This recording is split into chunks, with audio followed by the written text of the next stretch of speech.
ஹஜ்ரத் ரசூலுல்லாஹி ஸல்லல்லாஹு அலைஹி வஸல்லம் சொன்னாங்க, மிக்தாத் ரலியல்லாஹு தஆலா அன்ஹு அவர்கள் பதிவு செய்றாங்க, துதுன ஷம்ஸ் யௌமல் கியாமா மினல் ஹல்கி ஹத்தா தகூன மின்ஹும் கமிக்தாரி மீல். மேலானவர்களே, கியாமத்துடைய நாளையில சூரியன் ஒரு மைல் அளவு தலைக்கு மேலால் கொண்டு வந்து நிப்பாட்டப்படும். இது ஒரு மனிதனுக்கு ஏற்பட்டிருக்கக்கூடிய அடுத்த சோதனை.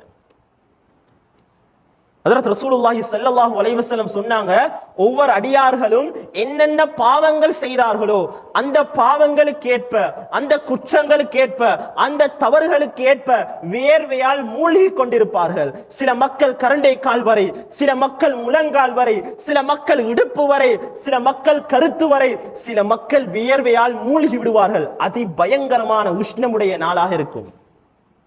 இந்த நேரத்துல தான் மக்கள் எல்லாம் கெஞ்சுவாங்க, என்ன தெரியுமா? மக்கள் எல்லாம் பதறுவாங்க, என்ன தெரியுமா? யா அல்லாஹ், கேள்வி கணக்கு கேட்க ஆரம்பிச்சுடு. இந்த வேதனைகள் எல்லாம் எங்களால தாங்க முடியாது.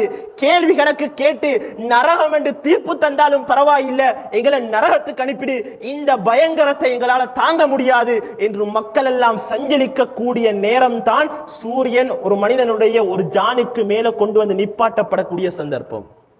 மேலானவர்களே, பல லட்சம் பல மில்லியன் கணக்கான மைல்களுக்கு அப்பால் எங்களுக்கு சூரியன் இருக்குது.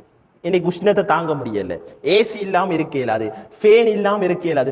சும்மா யோசிங்க, ஒரு ஜானுக்கு மேல கொண்டு வந்து நிப்பாட்டப்பட்டால் என்ன நடக்கும்? இதெல்லாம் கட்டுக்கதைகள் அல்ல,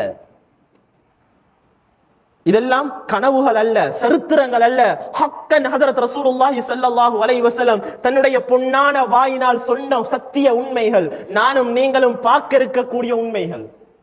இந்த சந்தர்ப்பத்துல தான் அல்லாஹு தஆலா 7 கூட்டத்தாருக்கு நிழல் அளிப்பான், அர்ஷுடைய நிழல்ல. அதுல ஒரு கூட்டம் கல்புஹு முஅல்லகுன் பில் மசாஜித், பள்ளியோட எந்த நேரமும் தொடர்பு பட்டிருக்கக்கூடிய மக்கள், இவர்களுக்கும் நாளைக்கு அர்ஷுடைய நிழல் கிடைக்கும். ஷாபுன் நஷஅ ஃபீ இபாதத்தில்லாஹ், அந்த வாலிப பருவத்தை அல்லாஹ்வுடைய இபாதத்துல கழிச்ச இளைஞர்கள், இவர்களுக்கும் இந்த சந்தர்ப்பத்துல அர்ஷுடைய நிழல் கிடைக்கும். மேலான பெரியோர்களே, சகோதரர்களே, இந்த பயங்கரத்தின் மூலமாகவும் அல்லாஹு தஆலா அடியார்களுடைய பாவத்தை மன்னிக்கிறான்.